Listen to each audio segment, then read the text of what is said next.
One day in early January of 1987, a very strange 52-year-old woman named Ruthie Mae McCoy walked out of her 11th floor apartment in Chicago, Illinois.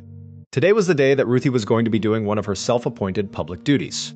Ruthie was quite tall, and on this particular day, she had on 2 pairs of pants with a dress over them. She also had her favorite long stick that she was carrying. And as Ruthie marched down the hallway, she began jiggling each of her neighbors' door knobs to see if they were unlocked. And then, in between each doorknob check, she would suddenly stop and wave her stick around like it was a sword, and she was fighting off some unseen attacker. And so, after Ruthie had checked 4 doors in a row that were all locked, she reached the 5th door, and when she tried the door knob, it was unlocked. And so, without any hesitation, Ruthie pushed the door open. She stepped inside and began yelling, "Hey, look at me, I am inside of your apartment." And the woman who lived in this 5th apartment was in her kitchen making dinner at the time. And when she looked up and saw Ruthie barging into her apartment, she was not scared. She was just totally annoyed. She rolled her eyes and then began yelling at Ruthie to get out now.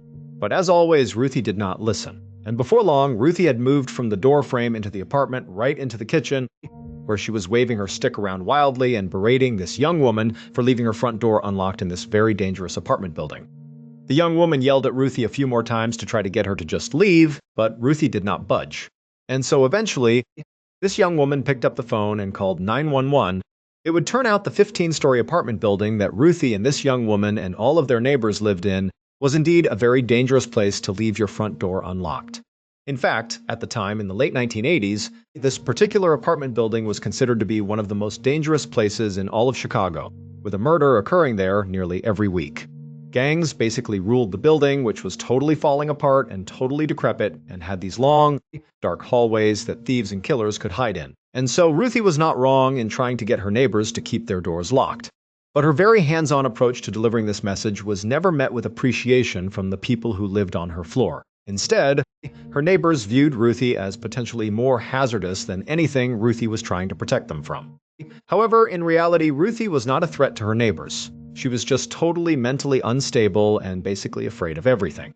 For example, whenever Ruthie got mail, she would just assume that it was terrible news and most likely about someone coming to take all of her money. And when Ruthie was out in public, which was quite rare, she was so scared of strangers that whenever she passed them, she would just yell out obscenities at them to keep them away. And then also, when Ruthie was in public, she never ate because she was afraid strangers were going to literally run up and take her food. So, back inside of this 5th apartment that Ruthie has barged into, Ruthie was busy berating this young woman about her unlocked door when the police did finally show up, and they dragged Ruthie out of the apartment into the hall. The police by this point knew Ruthie really, really well, and they were not about to arrest her. They knew she was harmless, but just kind of out of her mind. And so, like they always did in this situation, they told Ruthie to leave her neighbors alone and just go back into your apartment and mind your own business. And Ruthie usually would mutter something under her breath about needing to increase the security in this building. But she would eventually do as she was told, and she would go back home. And that was basically Ruthie's life in a nutshell. Constant fear and paranoia from living in this totally dangerous apartment building, exacerbated tenfold by her very poor mental health. But Ruthie was not content with her life. She, like virtually everybody else in this high-rise apartment building, wanted to get out and live somewhere else and have a better life. But Ruthie, like virtually everybody else living in this high-rise apartment building, did not have enough money. And so she was trapped there. But then, in February of 1987, so 1 month after busting into that woman's apartment, Ruthie got incredible news. She had recently begun going to a day program for psychiatric care at a local hospital. And the staff there had really taken a liking to her. And they were going above and beyond trying to help Ruthie kind of get her life together beyond just her mental health. And so, one of the things they were doing with her was helping her apply for various government programs like disability payments. And so, that month in February, Ruthie found out that the application they had sent off for her was approved. And so, Ruthie was entitled to disability payments, which meant right away she would get a check for $2,000. And then, every month, going forward indefinitely, she would get a payment. It would not be $2,000, but it would be a lot of money. Ruthie was beside herself. She could not believe her luck. And she now knew that with this money, she would finally be able to move out of that terrible apartment. Even before the money began coming in to Ruthie, she was already looking for a new place to live. And as she did this, all she could think about were her 2 beloved grandchildren, a little boy and a little girl. They were the only people in the world, it seemed to Ruthie, that really accepted her and just loved her unconditionally. And so, whenever Ruthie would go visit her grandkids, the 3 of them would sit on the ground and just play together for hours and hours. But to that point, Ruthie's grandkids had not been allowed to visit Ruthie at her apartment because it was too dangerous. But now that Ruthie was going to move into someplace much, much safer, she knew that was going to change. She was going to see her grandkids so much more often. And this made Ruthie so happy. And this newfound happiness inside of Ruthie really motivated her to start looking at other aspects of her life and see if she could improve them. And so, as Ruthie is doing this new apartment search, she began taking classes to finally get her high school degree. She began picking up these old art projects she had kind of blown off, and also, most importantly to the story, she really began leaning into her religion, something she had not been doing for a long time. Specifically, she began tuning in to these very animated preachers that she would find on TV, and when she really liked one of them, she would write them a letter. And in this letter, she would praise them for their sermons and how incredible they were. And she would ask them to bless her with miracles. And these miracles were often just centered on her health. She wanted to look and feel young again, and some of these TV preachers, who were actually just running scams, would write back to Ruthie and say, "Of course we can bless you with your miracles, but first send us some money." And so, when Ruthie's disability payments began coming in, even though she needed to save every penny to be able to afford moving out to start this beautiful new life with her grandkids, she still found a way to set aside some of that money and send it off to these TV preachers. And soon, these preachers were sending things back to Ruthie. Things like a blessed piece of wood for her to sleep on, or bottles of water said to be from the Holy River Jordan. These spiritual items were often accompanied with a letter from these preachers telling Ruthie that in order for them to fulfill her miracles request, she would need to keep these spiritual items close to her and also send us some more money. And so Ruthie did as she was told, and after sending off all this money, she would excitedly wait inside of her apartment for her miracles to come true.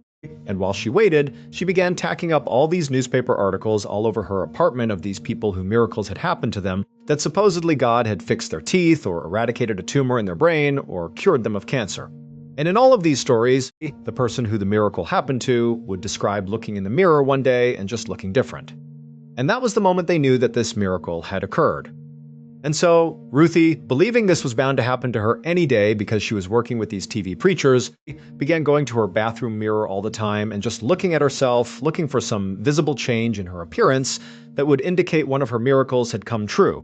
But by April 22nd, so roughly a month after finding out she was going to be receiving these payments, and this was about 2 weeks before she was set to actually move out into her new place, Ruthie had still not seen any sign in the mirror that she had changed. And so she believed these miracles had not happened yet. But something else had begun happening when Ruthie was in the bathroom looking at herself in the mirror, and that was, she would hear somewhere off in the distance the sound of someone talking to her. It was almost like they were whispering to her, but she could not quite tell what they were saying. Now, Ruthie wanted to believe that these disembodied voices had something to do with her miracles coming to fruition, but Ruthie was naturally a very paranoid and scared person. And so she could not help but be a little bit scared of these voices. And so that afternoon, when Ruthie was on the bus headed back home after a doctor's appointment, she told a friend on the bus about these strange whispers she was hearing. And Ruthie would also say that she felt like these whispers meant that somebody was out to get her. Now, Ruthie's friend knew Ruthie really well, and this just was not unusual behavior for Ruthie. Ruthie routinely thought people were out to get her, and she talked about hearing voices before in the past. And so, this friend told Ruthie that, you really should tell someone about this. But deep down, this friend was not that concerned. This was kind of normal Ruthie behavior, and this could not be a big deal. However, it would turn out to be a huge deal. That night, around 8:45 p.m., when Ruthie was back home at her apartment, she called 911. And when the dispatcher answered her call, Ruthie was in a total panic, and she was talking about something to do with the cabinets and with her bathroom and how her neighbors wanted to use her bathroom. And the dispatcher just did not understand. And they tried to ask Ruthie some clarifying questions, but Ruthie just could not put together a coherent sentence. And so, the dispatcher told Ruthie that they would send police over right away. And then, afterwards, the dispatcher would put out to the officers in the area that, hey, Ruthie McCoy seems to be having some sort of argument with her neighbors over cabinets. I don't really know. But someone needs to go check it out. And when the officers got that call, they were not quick to respond. They knew Ruthie. They knew that this was likely nonsense. But 15 minutes after Ruthie called 911, 911 got another call from somebody else inside of Ruthie's apartment building, and they were calling to report hearing loud noises coming from inside of Ruthie's apartment. And so at this, the police did act quickly. They rushed over to the apartment building. They went to the 11th floor, they went to Ruthie's door, and they began pounding on her door because it was locked. But Ruthie did not come to the door, and it was totally silent inside of her apartment. And so, at some point, the police called back to dispatch and asked them to call Ruthie on the phone she had just used 15 minutes earlier to call 911. And so, these police officers are standing right outside of Ruthie's door, and they are listening to the sound of Ruthie's phone ringing inside of her house, but Ruthie did not answer it. And again, the apartment stayed totally quiet. And so, the responding officers turned around and began walking down the hall and knocking on other people's doors and began asking them, "Hey, did you hear any loud sounds coming out of Ruthie's apartment?" And everybody said no. And so the police eventually just kind of gave up and left, despite not seeing Ruthie, not talking to Ruthie, and not seeing what is going on inside of her apartment. The next day, when one of Ruthie's friends on her floor noticed that Ruthie had not come out of her apartment all day, and when she knocked on the door, Ruthie did not answer, this friend called the police. The police came out again. They knocked on Ruthie's door. And after a while, when she did not answer, the police again just left. Ruthie's friend, who had called the police, was furious that the police were not taking this seriously. And so, she wound up contacting maintenance of the building, and a janitor went up to the 11th floor, went to Ruthie's door, drilled through the lock, and pushed her door open. The janitor immediately yelled out for Ruthie, but there was no response. And so, he stepped inside and kind of looked around. And right away, he was struck by two things. One, it was a total mess inside of her apartment. There were all these religious books and pamphlets all over the ground. But as messy as the apartment looked, it also seemed weirdly empty. Like there was no TV, there was really no furniture or anywhere to sit. It was almost like this apartment had been half moved out, and then whoever was moving it out had just kind of stopped. The janitor started to get a really bad feeling about being inside of this apartment, but he mustered the courage to walk a little farther into the apartment to look into the bedroom. And when he turned the corner and looked into that bedroom, he froze. Because there on the ground was Ruthie McCoy. She was lying on the ground in a pool of her own blood. She was dead. The police were called, they came out, they walked around her apartment, and they concluded that this was kind of an open and shut case. Ruthie must have opened her door for the wrong person, who came inside and killed her. Remember, this apartment building saw one murder nearly every week, so this really was kind of routine. And just a couple of days later, the police would arrest a 19-year-old living in this apartment building named Edward Turner because he was found to be in possession of Ruthie's TV. Edward did not admit to doing anything, but the police assumed that, he must have tried to rob Ruthie. And in the course of this robbery, perhaps Ruthie had tried to fight back, at which point Edward had overpowered her and killed her. But the police did suspect that there was at least one other person involved in Ruthie's murder. So, they did keep investigating. And then, in June, so about a month and a half after Edward was arrested, the police began hearing this very disturbing rumor about the building where Ruthie had lived. At first, the police completely dismissed it because it sounded totally made up.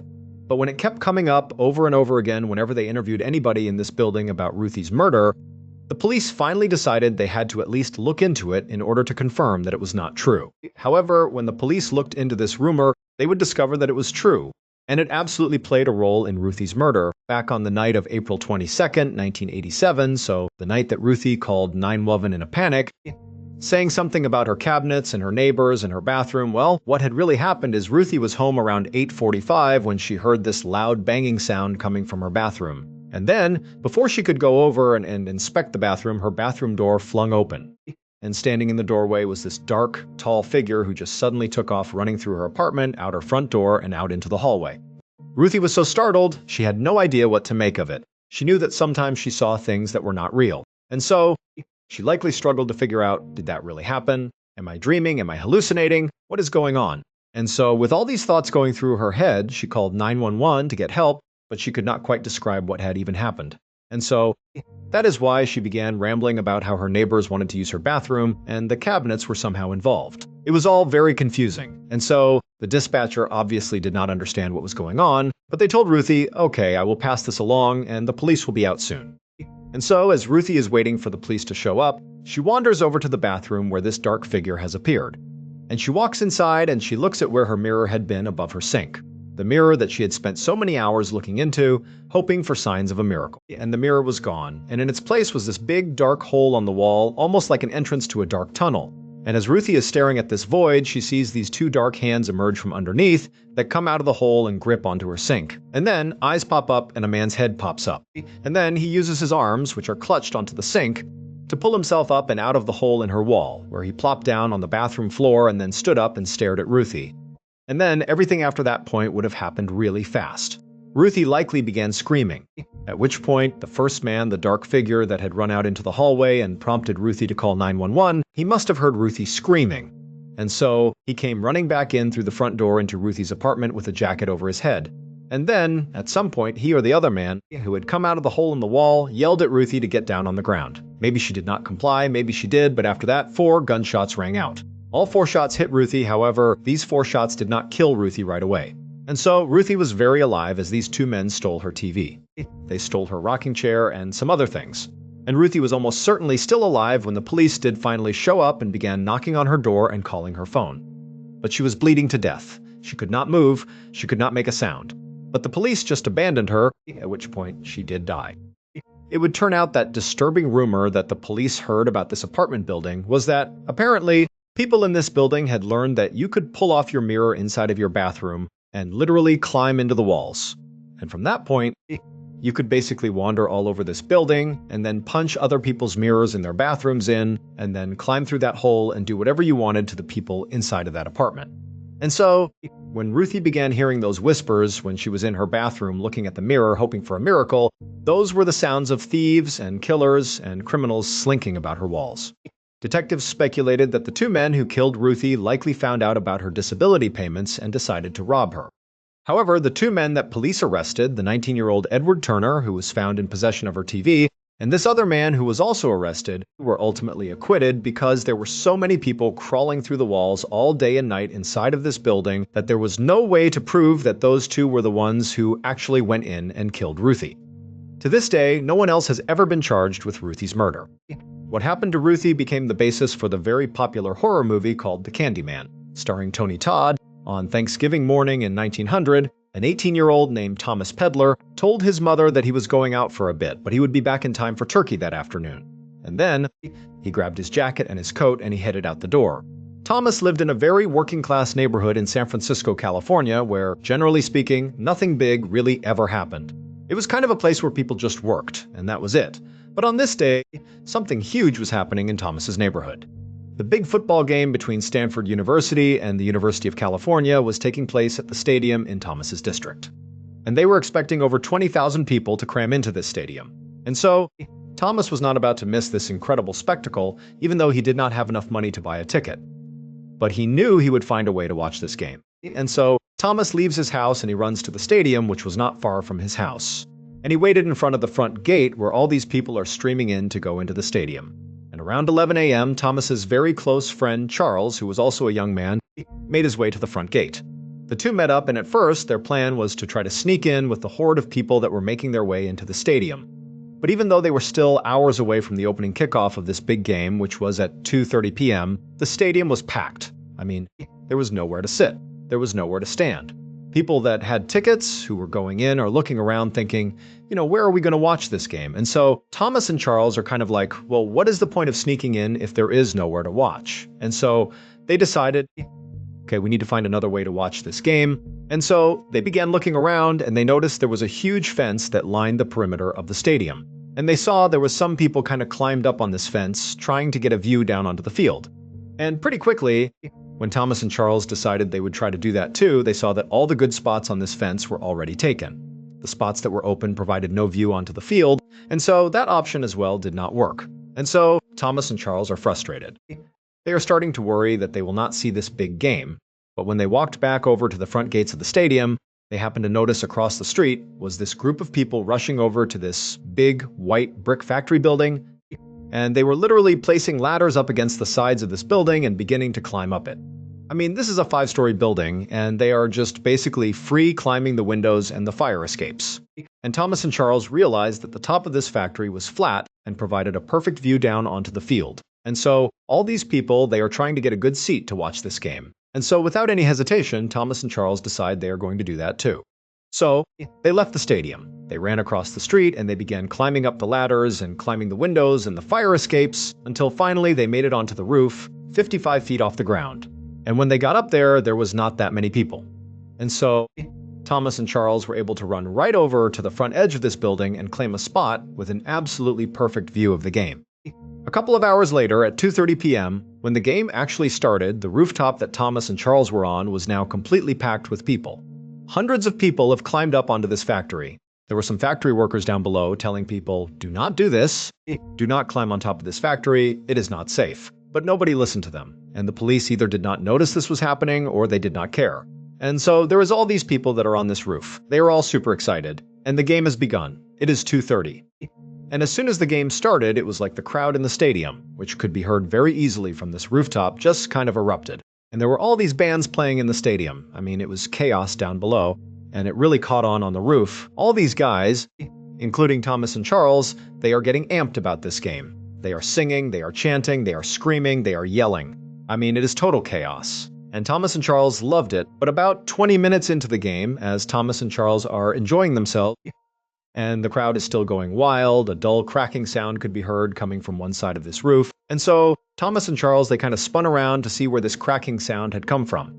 And when they began looking out across the sea of people, they noticed on the far side of the roof where the sound had kind of come from, they could see people scrambling to get off the roof. But before Thomas and Charles and the other people around them who were watching this happening could figure out what was going on, there was a much louder cracking sound. And suddenly, the floor underneath Thomas, Charles, and everybody else collapsed. And immediately, people on this roof fell all the way to the bottom of this factory, 55 feet below. There were not loads of floors inside of this factory. Instead, it was basically just one big building 55 feet high that housed this brick structure right in the center of the factory that was almost as tall as the entire factory. It was almost like the factory was a shell around this brick, smaller structure right in the middle that was like 40 feet tall. And so after the ceiling collapses, Thomas, he falls, but miraculously, he lands on a wooden beam that stretched across the entire factory like a support beam, and he grabbed onto it, saving himself from falling all the way down. And so Thomas, he only fell maybe 5 feet, so he was okay, but he did not have a great grip on this beam. He was holding on, but just barely. And so Thomas, he turns and he is looking around at what has happened below him, and he is hearing people screaming, and he is hearing the sounds of people running around trying to help those who have hit the ground on the bottom. And Thomas immediately begins scanning for Charles, and he finds him. Charles was one of the other fairly lucky people. At least in Thomas's mind, Charles seemed lucky because instead of falling from the roof all the way to the ground, Charles and 15 or 20 other people had fallen right onto that brick structure that kind of made up the main part of this factory. And so Charles had only fallen maybe 10 or 15 feet onto this structure.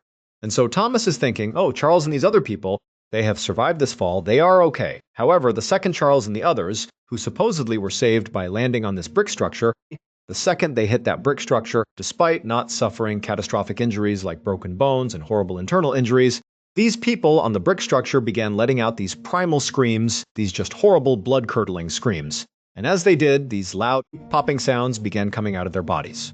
And then their bodies began contorting forward, almost like a bug rolling up onto itself. It would turn out this factory was not a normal factory. This was a glass factory. And in order to make glass, you need to heat sand and some other chemicals up to extraordinarily high temperatures. You need a furnace that can literally burn hotter than lava. And so that brick structure that was housed in the middle of this 5-story tall factory was a glass furnace, and it was on. And so, even though the inside of this furnace was the hottest place, it was over 4,000 degrees Fahrenheit. The outside of this furnace, where Charles and the others had landed, believing they were saved from this 55-foot fall to their death, was still extremely hot. So hot that the factory workers could not even go near the furnace, even with special equipment on. The way they worked with this furnace was with these long metal pokers. They would work the flames and the glass at a distance, and so the instant that Charles and the others landed on the top of this furnace, they began to light on fire. Those snapping sounds that were coming out of their bodies was the sound of them instantly igniting on fire. And so, Thomas and the others who had initially survived this horrible collapse watched as Charles and the others shrieked, and their bodies continued to contort and they continued to burn and smolder. And Charles actually, he would roll up so tightly that his body began to roll down the curved side of this furnace, and at some point, his body slipped into a crack in the furnace and he actually fell into the flames inside, at which point he went silent. Around the time that Charles and the others stopped shrieking, a number of people just out on the road heard the commotion, and they came inside, and one of them was Thomas's father. And in a terrible twist of fate, he actually looked up and saw his son clinging to the beam, Thomas. Except it was so hot inside of this factory that Thomas was sweating. He was losing his grip. It was really hard to hold on to this beam, and his father watched as Thomas lost his grip and fell the 10 more feet down onto the furnace exterior. He landed feet first, then he fell onto his stomach and his face. He immediately ignited on fire, began shrieking, and then went silent. All told, 23 people would be killed during this roof collapse, and dozens more would be horribly injured and disfigured. This collapse goes down as one of the very worst disasters in sports history. However, on this day, the crowd inside the stadium was so caught up in the game that they actually did not notice this horrible tragedy taking place just 100 feet away from where they were. It was not until the end of the game, when the winning team's fans carried their players in this kind of spontaneous parade out of the stadium to celebrate, that they walked out onto the street and saw all these burnt up, rolled up corpses of the people who had landed on the furnace. On the morning of August 3rd, 1915, during World War I, a 21-year-old Russian soldier named Vladimir Kotlinsky looked out from behind the huge stone walls of Osawik Fortress in Poland. Out in front of him, he saw the same landscape he had been looking at for the last 6 months that he had been stationed at this fortress. It was a big swampy forest that surrounded them on all sides. Additionally, in this swampy forest around them on all sides were dozens and dozens of trenches. Trenches are long, deep pits that soldiers will dig to both hide inside of when they are being attacked, and then also to launch their own attacks out of from behind their dirt walls. And these trenches that zigged and zagged all around Osawik Fortress were created by, and now occupied by 7,000 German soldiers. And during World War I, the Russians were fighting the Germans. The Germans really wanted to take Osawik Fortress from the Russians. It was in a great strategic position, with a railway passing right through it. There was also a river nearby and a main road, meaning whoever owned this fortress was greatly aided in moving critical wartime supplies and troops in a very hotly contested area. But despite the repeated attempts by these 7,000 Germans to take over Osawik Fortress over the past 6 months, they had all been repelled by Vladimir and the puny 900-man Russian force inside of the fortress. And so, by that morning, August 3rd, 1915, as Vladimir is looking out from the battlements over the trenches in the marsh down below, it was like both the Russians and the Germans had reached a sort of stalemate where neither side was trying to attack the other and neither side was leaving. They were just kind of staying put and doing nothing. In fact, over the last few weeks, there had been so little action from either side that the Russian soldiers inside the fortress got so bored they began sneaking out the side door of the fortress to try to catch fish with their bare hands in the nearby river. But this morning, as Vladimir stood atop the wall, he noticed something strange happening in one of the trenches that was located closest to the fortress. It was still several hundred feet away, but he could see clearly down into this trench. And what he saw was there was this cluster of high-ranking German officers that were kind of huddled together, and they kept looking down at the ground at something inside of the trench that Vladimir could not see, and then they would look up at the sky and kind of wave their hands around, and then they would look back down at the ground below them. Now, Vladimir had no idea what they were doing. I mean, again, he could not see what they were looking at in the trench.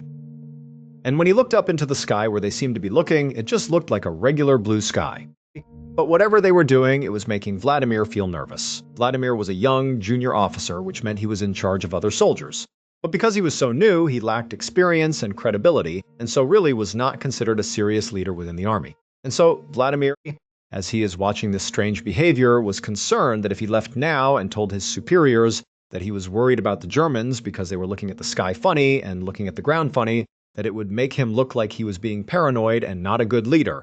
And so ultimately, Vladimir just looked at this cluster inside of the trench and decided, you know what, they are not shooting at us. There is no attack happening. So whatever they are doing, it can't be that big of a deal. And lately, no one has done anything. So why would that change now? And so Vladimir left the walls of Osawik Fortress and went down below to hang out with his friends. 3 days later, at 4 in the morning, the Russian soldiers who were up along the Osawik Fortress walls keeping watch that night noticed something strange out in the darkness near where the Germans were.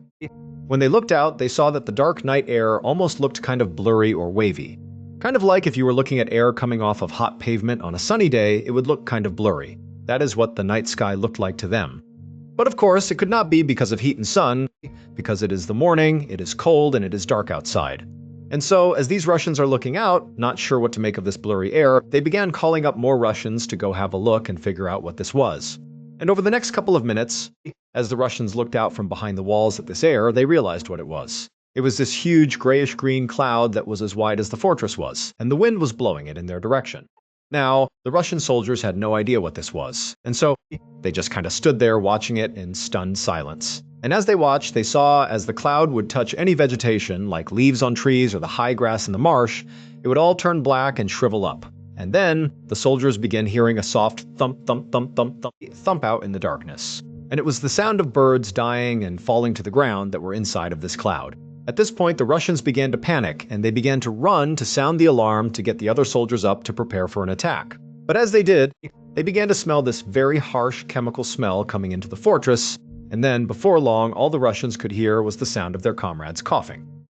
It would turn out that strange behavior that Vladimir saw 3 days earlier of the German officers huddled together looking at the sky and then looking down at the ground and then back at the sky again, what they were doing was preparing for a chemical attack on Osowiec Fortress.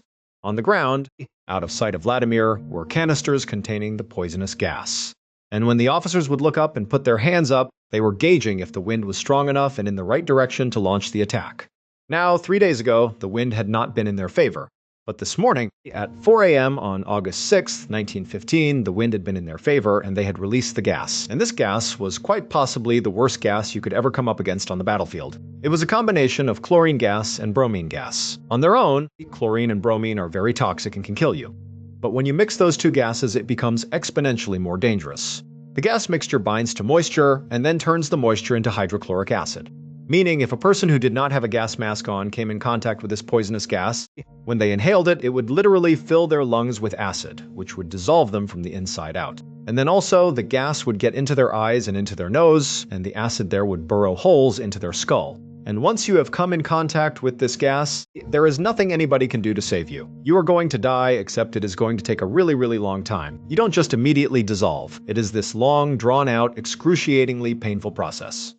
At this point in World War I, chemical warfare was really not being used by anybody. And so, as a result, the Russian army did not outfit their soldiers with gas masks. The German army did, and they knew the Russian army did not. So, as this horrific, poisonous gas began permeating every square inch of Osowiec Fortress, all of these Russian soldiers had nothing they could do to protect themselves from this gas. And so, right away, soldiers began bleeding from their eyes and their mouths and their ears, and they literally began coughing up chunks of their lungs. And so very quickly, the Russians inside the fortress understood they were being poisoned. And so these soldiers that were not as affected, at least not right away, by this gas quickly began ripping off their shirts, dunking them in water, and wrapping them around their heads to try to limit how much they breathed in of this chemical. But it really did not do much to stop the chemical. In fact, these makeshift gas masks might have made it worse because the gas would have bound to the moisture on the shirt. And so the Russians were totally doomed. They were surrounded on all sides outside the walls by their enemy. And then inside the fortress was this gas, and there was no ventilation in the fortress. And so there was nowhere to go. They could not escape death no matter where they went. And so Vladimir, he was one of the guys that was still on his feet inside of the fortress, and he stumbled over to this narrow window on the side of the fortress walls, and he looked out and he saw all these Germans running towards them, firing their machine guns, artilleries being fired. I mean, he knows they are moments away from the Germans breaching the fortress door, coming inside and killing every last one of them. But Vladimir's reaction to this was not being scared or being sad. Instead, he suddenly felt incredibly motivated. If they are going to come in here and kill us, then we are going to make it as hard as humanly possible first. Vladimir had a reputation for being totally fearless. Over the past 6 months that they had been under siege from the German army out in their trenches, anytime fighting broke out, Vladimir was always the first to run up and be right on the front line of fighting. And then, several times when his comrades had been shot or wounded, Vladimir would run out into the line of fire to save the fallen soldiers. It was like Vladimir lacked any instinct for self-preservation. And so, as the Germans continued their run towards the fortress, artillery shells are hitting the walls. There is constant gunfire. And Vladimir, he leaves his window and he marches back over to the open courtyard inside of this fortress, where the 100 or so other still living Russian soldiers were. I mean, they are all going to die. They have been totally poisoned by this gas, and it is just a matter of time now, but they are still on their feet. And Vladimir walks over to them, and even though, again, he is pretty junior, he stands up and he says to them, "This is our moment, we are all going to die, but what we do right now will define us." And the way Vladimir said it, he got those 100 soldiers who were on death's door to be so motivated so quickly that they rallied to him. And so, as these men are literally bleeding out of their eyes, their mouths, and they are coughing up pieces of their lungs, Vladimir explained the plan. And then, moments later, with Vladimir in the front, this gaggle of soon-to-die Russian soldiers charged towards the gates, opened the fortress, and began running out towards the Germans, screaming with their bayonets lowered. Now, the Germans on the outside fully expected that this chemical attack would kill all of the Russians, and that taking Osowiec Fortress would be super routine because when they walked in, everybody would be dead. And so suddenly to have the fortress open and have these men that are covered in bloody rags, and they are puking up pieces of their organs, and they are stumbling forward like zombies with bayonets out, screaming like banshees, it scared the living daylights out of the Germans. In fact, they were so quickly terrified by what they saw, they literally dropped their guns, turned, and began running back towards their trenches. And as they did, Vladimir and his dead man army began picking off the Germans one by one. And then, after Vladimir and the Dead Man Army ran out of ammunition, they just continued staggering forward directly into the thousands of Germans in front of them and began picking up dead German weapons and firing them. And then, when they got up to the trenches, where these retreating Germans had been so scared they had run into their own barbed wire, and so there was all these retreating Germans stuck on the barbed wire, the Russians just began bayoneting all these men that were stuck. And so, at some point, as Vladimir is doing this, a German soldier ran up to him and bayoneted Vladimir right in the stomach. He ran him all the way through until the barrel of the gun was right up against his stomach. And Vladimir apparently looked down at this bayonet, knew he had been completely run through, and he looked up at the German who had just stabbed him, who was still holding the gun. And Vladimir spit blood and lung tissue all over this German's face and then just began screaming directly at this guy. And so the German was so scared, he just dropped the gun, turned, tried to run, and then Vladimir was back on his feet with the bayonet still in his stomach, shooting at the Germans. The Germans were so completely caught off guard and terrified by Vladimir's Dead Man Army counterattack that even though they outnumbered the Russians 70-1, they failed to take Osawiec Fortress. The main reason for that was the Germans, who had escaped the counterattack and made it back to their trenches, they told the other German soldiers that the Russians had turned into zombies, literally that they were undead. And so, attacking them was pointless. They are already dead. And the Germans were so scared they refused to leave their trenches again. Once the Russians could tell they had successfully forced a retreat by the German army, Vladimir, who was still alive at this point with a gun still stuck in his gut from the bayonet, he called out to the rest of his soldiers to retreat back to the fortress. And so this handful of Russian soldiers, who were about to die, they hobbled their way back inside of their fortress. And then Vladimir gave his final command: destroy the fortress. If we can't have it, nobody can. Every single Russian soldier that came in contact with that poisonous gas died, including Vladimir. When the Germans did eventually take Osawiec Fortress at a later date, when again all of the Russians were dead, when the Germans went inside, they realized the fortress had been destroyed, and it was no longer strategically valuable. Vladimir would be awarded posthumously Russia's highest military honor. His actions and the actions of the other dying soldiers that fought alongside him are remembered today in stories, songs, and statues all across Russia. On February 15, 2004, two police officers drove down a quiet street in a little English village called Muro, and they pulled over in front of this little brick bungalow. Earlier that day, a neighbor who lived on this street had called the police to report hearing a strange digging sound coming from inside of this bungalow. And so, these officers had been sent out to see what the sound was and make sure the occupants of this home were okay. Now, these two officers were not particularly worried about the occupants of this house. They assumed that some wild animal must have snuck in while the owners were away, and that was all this was. But, as they would quickly learn, that was not the case. After climbing out of their car, the two officers just stopped and listened for a second to see if they could hear this digging sound. But the bungalow was quiet. The street was quiet. And so, the two officers shut their car doors and made their way up to the front porch of this bungalow and knocked on the front door. After a few moments, when nobody answered, one of the officers reached down and tried the handle and found it was unlocked. And so, he opened the door just a crack, and he called out through this opening in the door into the bungalow, saying, "Hey, it is police. We are here to check on you." But when no one called back to them, the officer opened the door the rest of the way, and immediately, both officers saw there was a huge problem inside of this house. The entire first floor was flooded with several inches of water, and they could hear from somewhere in the back of the property the sound of running water. And so again, both officers called out into this house to try to get the attention of anyone who might be inside. And when again they were met with silence, the officers walked into the flooded house and began walking straight back towards this running water sound. And eventually, after walking through the living room, they entered this hallway that went right to the back of the property. And as soon as they were in it, they could see there was an open door at the end of the hallway on the left, and it seemed like the running water sound was coming out of that room. And so, the two officers, one by one, sloshed down this hallway to this room. They turned left, looked inside, and what they saw completely shocked them and immediately sprung them into action. 2 months before these officers came to this bungalow and found it flooded with water, the owner of this bungalow, 51-year-old Ronald McClegish, had broken up with his girlfriend. And this breakup was really hard on Ronald. He was already divorced, he was totally broke, and he had loads of health issues like bad asthma, he had some liver issues, and just generally he was someone who was kind of physically frail. And so this girlfriend had been one of the very few good things in his life, and now she was gone and he was alone again. And so, very quickly after this breakup, Ronald fell into a very dark depression. And so, for 6 weeks after they broke up, Ronald, for the most part, just stayed in bed and kind of moped around his bungalow, kind of feeling bad for himself. But then finally, at the end of those first 6 weeks after the breakup, Ronald decided he wanted to get his life back together and just move on. So, on February 1st, 2004, so roughly 2 weeks before those two officers would come to his bungalow, because of this digging sound, Ronald would wake up feeling determined to start anew. And the first thing he was going to do was purge his bungalow of anything that was his ex-girlfriend's. She'd left a lot of things behind when they broke up. She had not collected them, and so now they were just kind of sources of pain.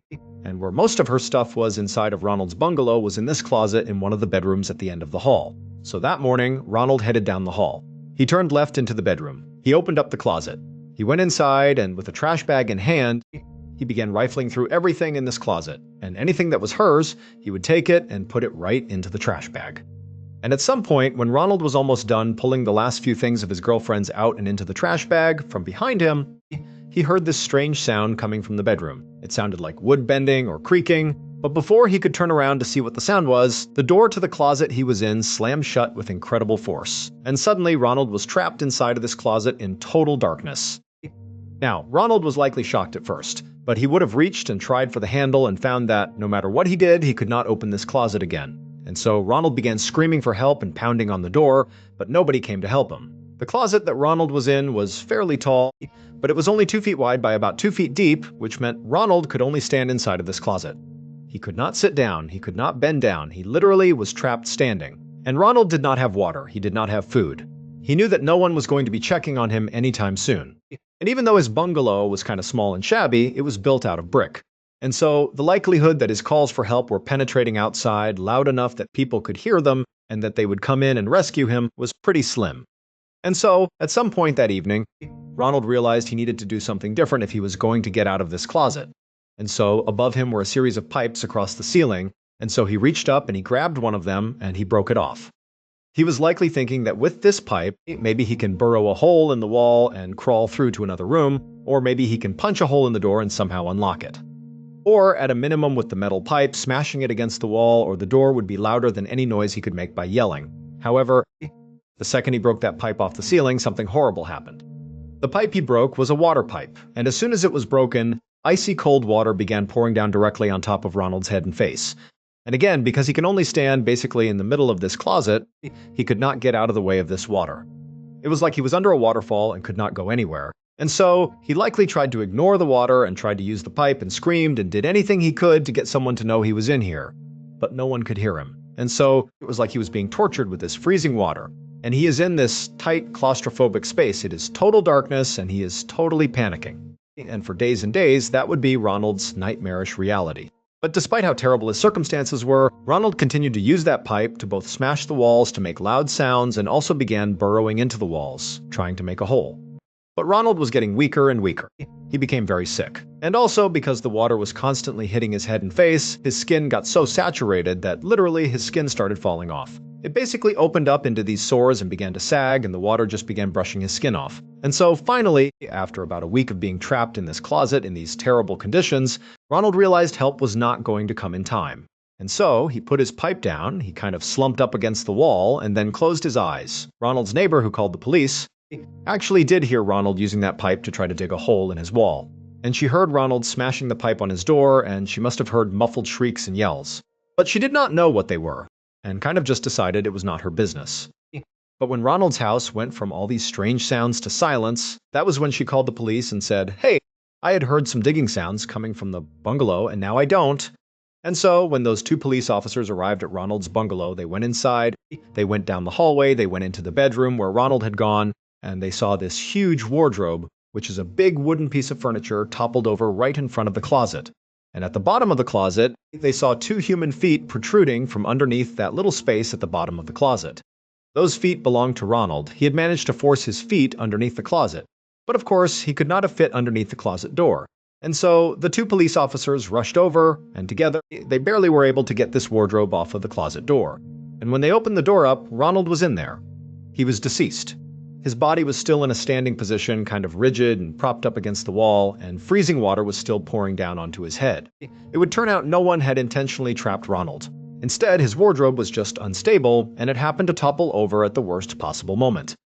Buddhists believe that human life is a constant cycle of birth, suffering, and then death. And then you are reborn, you suffer again, and you die again over and over and over again forever unless you are able to achieve enlightenment or nirvana, as it is called.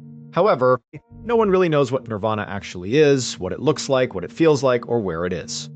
Buddhists will say that the only way to actually understand nirvana is to experience it yourself. It is kind of like trying to describe to someone what chocolate tastes like.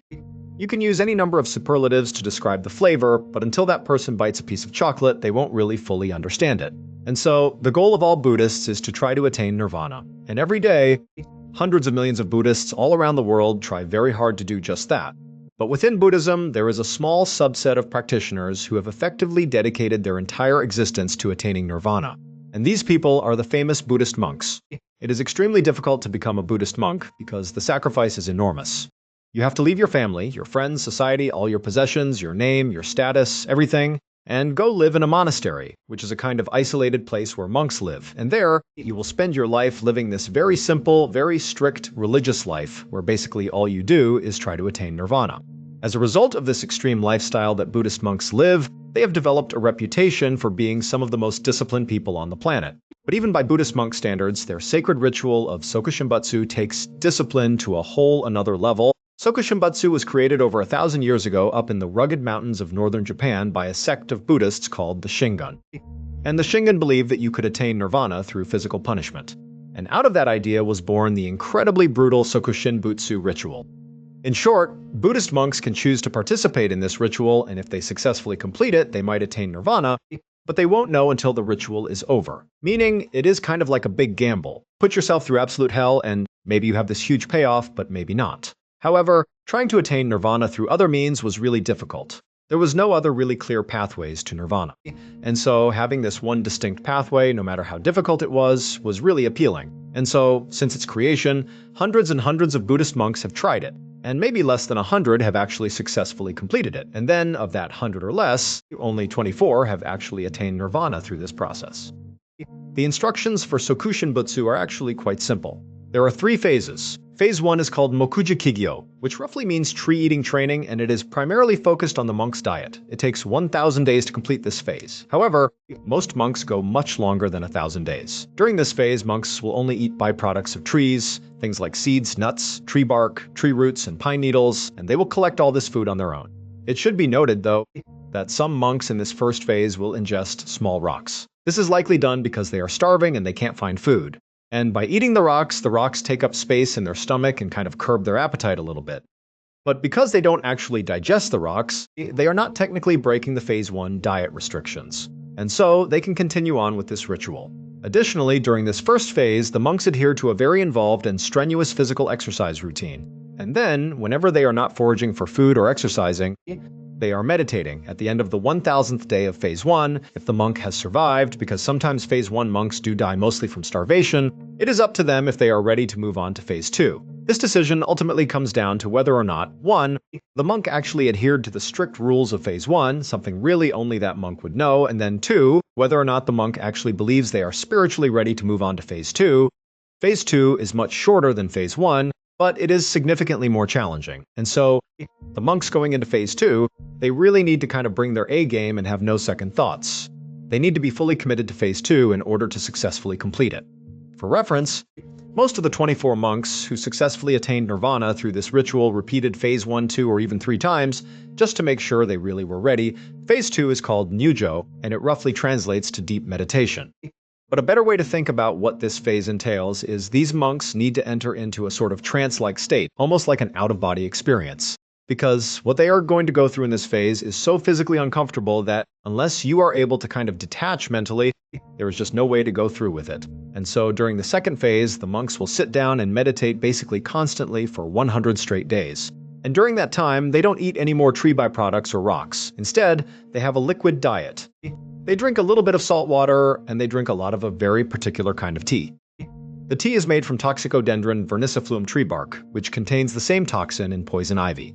Meaning, for Phase 2, you basically just sit alone by yourself for 100 days, while simultaneously drinking a poisonous tea that causes a massive allergic reaction inside of your throat and stomach that causes an intense itching sensation inside of you that you cannot physically itch. Also, this poisonous tea gives you explosive diarrhea, and it makes you vomit a lot. If you somehow manage to survive all 100 days of Phase 2, and unfortunately many monks don't, you automatically move on to Phase 3. Unlike Phase 1, Phase 2 never gets repeated, most likely because it almost certainly would be fatal to do so.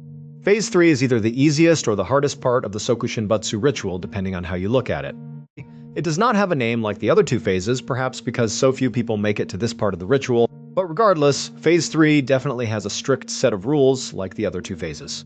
The Phase 3 monk has a small pine box that has no windows built just for them. It needs to be big enough that they can sit inside of it in the lotus pose, which is how they typically sit when they are meditating. And then, once it is all built, the monk climbs into this box. They put a lid over the top of it, but they put a bamboo shoot, like a bamboo pole, through the cover of this box, so there is a breathing tube for this monk inside of this box. And then they lower the monk inside of the small pine box 10 feet into this hole in the ground.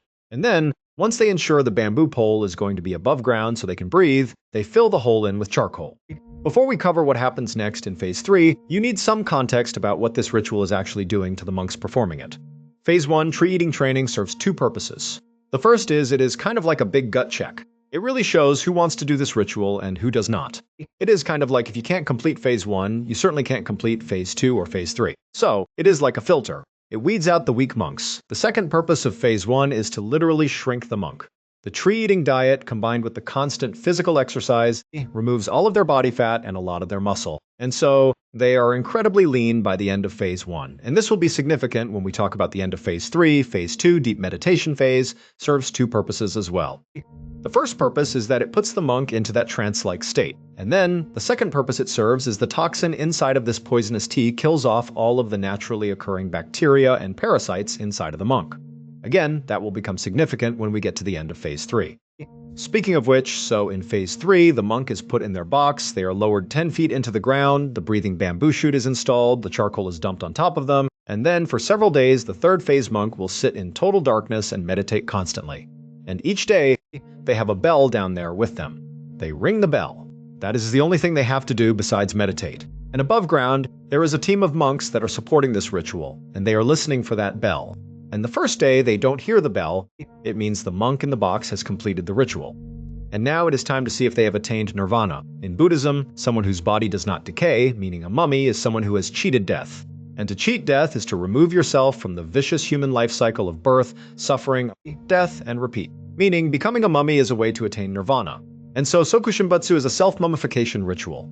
Phase 1 shrinks the monk's body. It removes their fat and muscle. It also removes a lot of moisture inside of their body, and their diet also withholds nutrients to all of the bacteria and parasites that naturally occur inside of their bodies. And so those bacteria and parasites that normally would play a big role in helping decompose your body after death begin to die off. And so, the cumulative effect of Phase 1 on these monks is that if they were to die at the end of Phase 1, their decomposition would be drastically slowed. It would not be mummy status, but it would be close. The Phase 2 poisonous tea, that toxin that they are drinking, that kills off the remainder of the bacteria and parasites that did not die during Phase 1. Also, all the vomiting and diarrhea completely dehydrates them, which aids in slowing down decomposition after death. Finally, Phase 3 is the death phase. The monk goes into their tomb, they are buried underground, and they ring that bell each day to tell the people on the ground that they are still alive.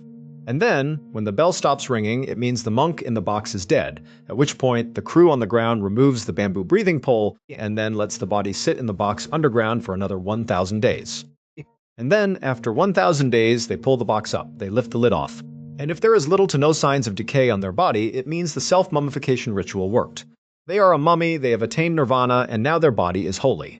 And so they are brought out of the box, they are dressed in robes, they are placed in the monasteries, and they are worshipped. As for the unlucky monks who get to the end of Sokushinbutsu but are found to be decomposing inside of their box, when they are brought back up again, they are just placed back inside of their pine box and buried, and they are not worshipped. Sokushinbutsu was made illegal in Japan in the late 19th century, but we know monks continued to practice it into the 20th century, and in theory today, monks still might practice it in secret. In April of 1979, a 69-year-old woman named Monica Myers was appointed mayor of a little village called Betterton in the U.S. state of Maryland. Betterton used to be this very fancy resort town on the water where people from Baltimore and Philadelphia would come there for vacations. They had fancy hotels and restaurants and shops, but by the time Monica became Betterton's mayor, Betterton had kind of gone downhill. People had stopped coming to Betterton. All the hotels shut down or were abandoned or burned down. The summer homes of the rich people from the big cities, those got sold off. And down at the beach, all these glamorous boardwalks literally just kind of crumbled into the sea. And in their place were all these shanty towns where homeless people set up their camps, but Monica had grown up in Betterton. And so, she really loved the town and wanted to improve it. And so, when she became mayor in 1979, she really leaned into her new role way more than other mayors would. Instead of managing the village from an office like most mayors would do, Monica literally went out in town and just began doing lots of jobs around the town for free. She would ride around with the police and literally stop crimes in action. One time, she stumbled across someone looting a vacant hotel, and she personally got out, chased this person down, and made them put everything back that they had taken. She would pick up trash on the beach. She would do random repairs on people's homes and businesses all over town, and sometimes she would just go door to door, asking people how they were doing. And so, very quickly, the people of Betterton really grew to love Monica, and they loved seeing her every single day just out and about, making Betterton a better place. And so, on March 20th, 1980, roughly 1 year into Monica's tenure as mayor, it was immediately noticeable to the people of Betterton when Monica was nowhere to be seen that day. She did not go to the police station in the morning like she normally did. She was not seen at the beach doing her trash pickup, and she did not knock on anybody's door. And so by mid-morning that day, the people of Betterton, all 120 of them, were basically out in force looking for Monica. And at 11:30 a.m., the police in Betterton got a call about Monica. It was this guy who was totally panicked. He could barely make a sentence, and he basically just told the police, "You got to get here now." And so the police hopped in their cars and they sped to the address this guy gave them. And when they got there, they saw it was this very plain, boxy building that was kind of tucked back in the woods. It was far away from the town center, and really, nobody ever went over here. And the police, when they parked their cars, they saw the guy who had called the police, the distraught caller, was standing outside of the front door. He was obviously crying, and he was waiting for them to come over and follow him into this building. And so the police got out of their cars, they ran over to this guy, and they are asking him, what happened? Where is Monica? What is going on? But this guy was so hysterical, he really could not describe what happened to Monica. He just kept telling them to, come on, follow me. And so he led them into this building. And pretty quickly, they entered this huge warehouse where all across the ceiling were these big metal catwalk areas that kind of zigged and zagged all over this warehouse. And below them, all over the floor, were these huge, industrial-sized, 15-foot-tall vats that contained something. And this guy who had led police here, he stops and he just points at the nearest vat. And so the police, picking up his cue, begin walking towards this vat. And as they got closer and closer, they were hit with this horrible smell that made them gag and cough. And before long, they had to stop and kind of compose themselves. The smell was so bad. It would turn out this building, that was kind of removed from the town center of Betterton, was Betterton's sewage treatment plant. And that morning, Monica had gone to the treatment plant to help clean some of these 15-foot-tall, industrial-sized vats that contained human waste. She had done this enough times that when she was here, she did not need any supervision. And so that morning, she was alone. She climbed up onto one of the catwalks over one of these big vats, and she had reached down with her testing kit to test the sewage to see how much cleaning it would need. And as she did that, she somehow slipped and fell into the big vat of human waste. Now, she would not have immediately gone under. It was not like a liquid. It was more like clay or really thick mud, where at first she would have kind of been laying on top of the sewage. But as soon as she tried to move to get out of the sewage would have functioned more like quicksand, where as soon as a part of her body went under the surface, it would not come up again. And so, after the police composed themselves, they climbed up onto the catwalk and they looked down and they saw Monica, who was face down, partially submerged inside of this vat, and she was deceased. Her autopsy would reveal that she died of drowning, which means she literally inhaled human waste. Thank you so much for watching. Let me know what you thought of today's episode in the comments. And remember, we have a whole playlist of true crime episodes ready for you to binge right now. Until next time. See ya.